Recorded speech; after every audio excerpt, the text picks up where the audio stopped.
All right, we're done with our street map. Josh Bader got us tuned really well. We're making about 760 wheel horsepower and 600 foot-pounds of torque at 36 psi, and that boost pressure is holding really steady. It's nice and flat all the way out to red line, which we have set to 8,500 RPMs. And if you saw the last video, you can see where we actually did hit the rev limiter at 8,500, and it was smooth all the way. So here we go. Here's the car.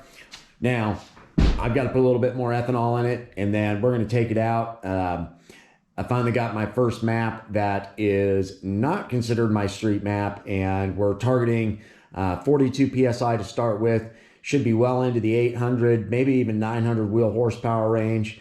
Boost cut is at 46 PSI, just in case we start to get some boost creep, because we're turning it up pretty high.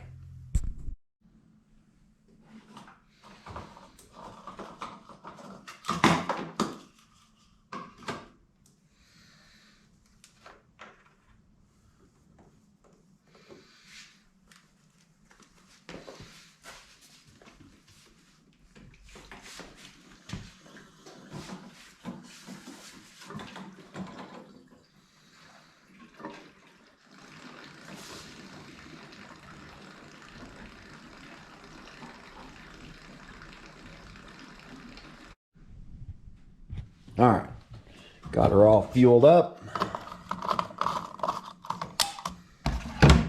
Let's check the oil before we do this pull, because even though I just changed this, I got 50 miles on it. When you are running this kind of boost and you're driving this fast, you can start to puke some oil out of the overflow on the AOS.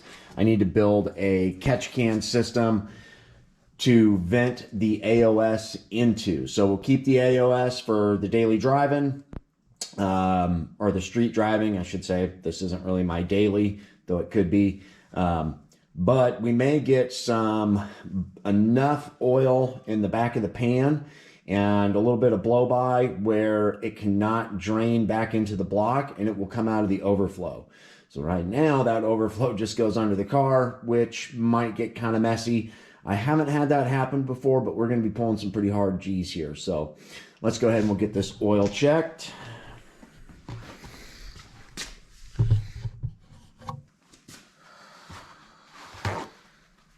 I expect it to be right on the mark. We are running, come on, Valvoline VR1 conventional oil. It is a 2050 racing oil, so it's pretty thick stuff. I have an oil temperature and oil pressure gauge in the car, so I can keep an eye on everything that's happening. All right, looking pretty good. Still got 6 full quarts in there. And with running ethanol, I try and change my oil every 1,000 to 1,500 miles. I never let it go over 1,500, just because you do get some fuel dilution with ethanol, more so than gasoline. So let's go ahead, jump in the car.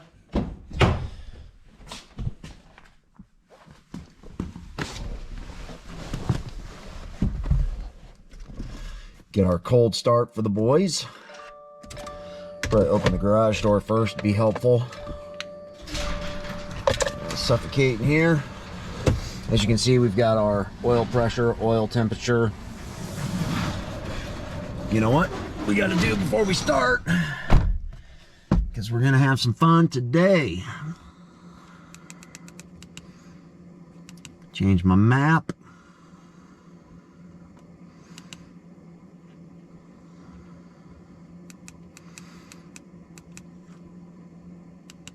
There we go, 42 PSI. The spicy tune.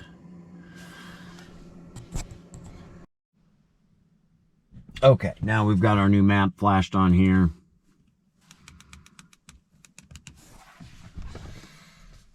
And cold start. Let the fuel prime a little bit.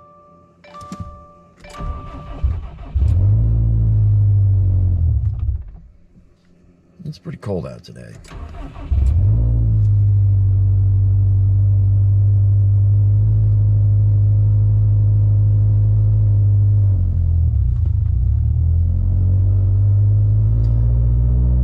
That dip is me letting the clutch out, and it's starting to get all that mass.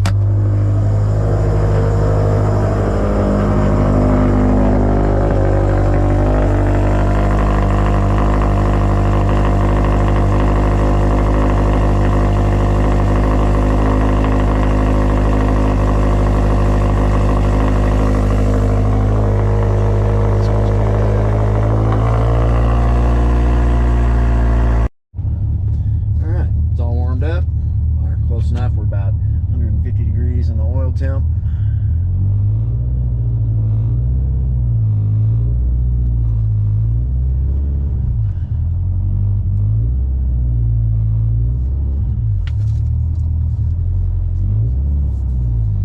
Be a multi-point turn here. I left some stuff out from when I was washing the car. My other car, anyway. That blue one there. The little turbo diesel commuter car. Been a great ride.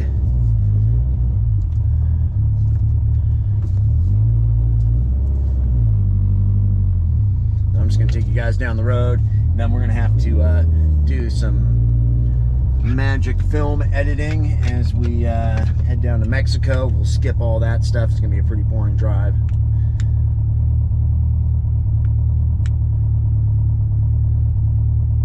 Get my garage door closed here. Hang on.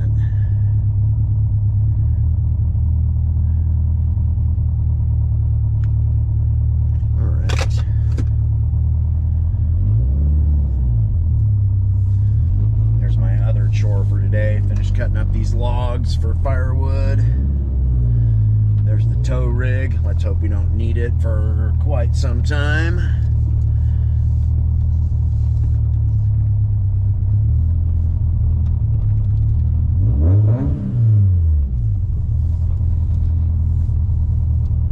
You guys will probably hear all the gravel these tires pick up. Even when it's only 47 degrees outside, these tires are pretty sticky.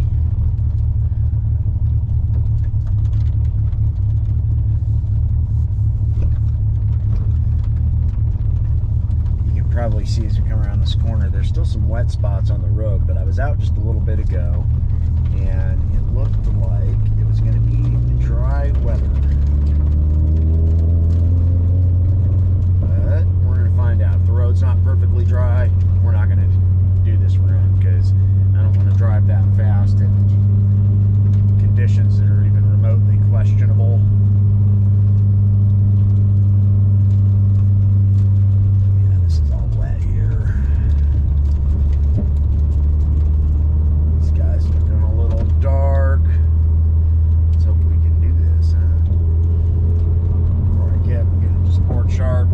Traction control, not that it's going to matter for a fourth gear pull, but it's the case.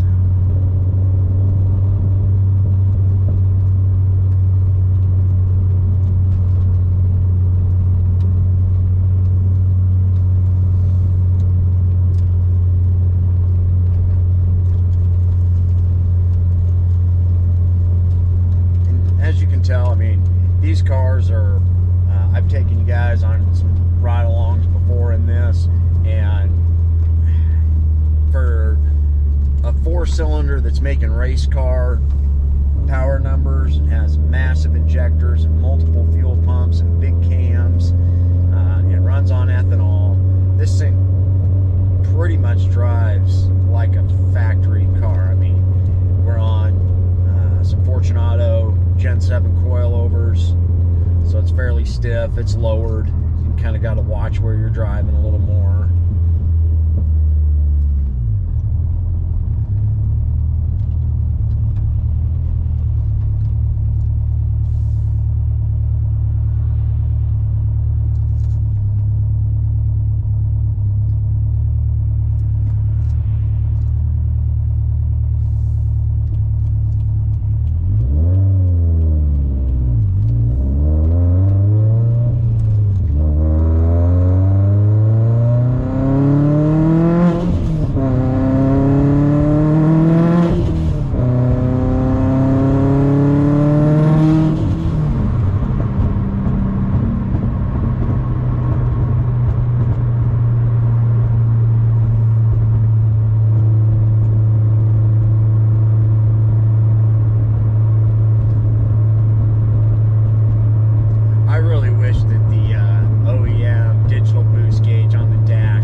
All right, back from Mexico. The engine code that popped up is just a generic. It was a P0354, and that is a ignition coil D primary or secondary circuit problem. All it was, the the amount of G-force we pulled actually had the coil connector come loose. So we got a little bit of a misfire on that run. I'm not sure where it happened. It's probably up towards the top when we were pulling really hard, but everything's fine. Connector's good. That was probably me when I re-gapped the spark plugs. I believe it was yesterday or the day before yesterday. I probably just didn't get one of those connectors on perfectly snug. So stay tuned, and I've got more content coming your way.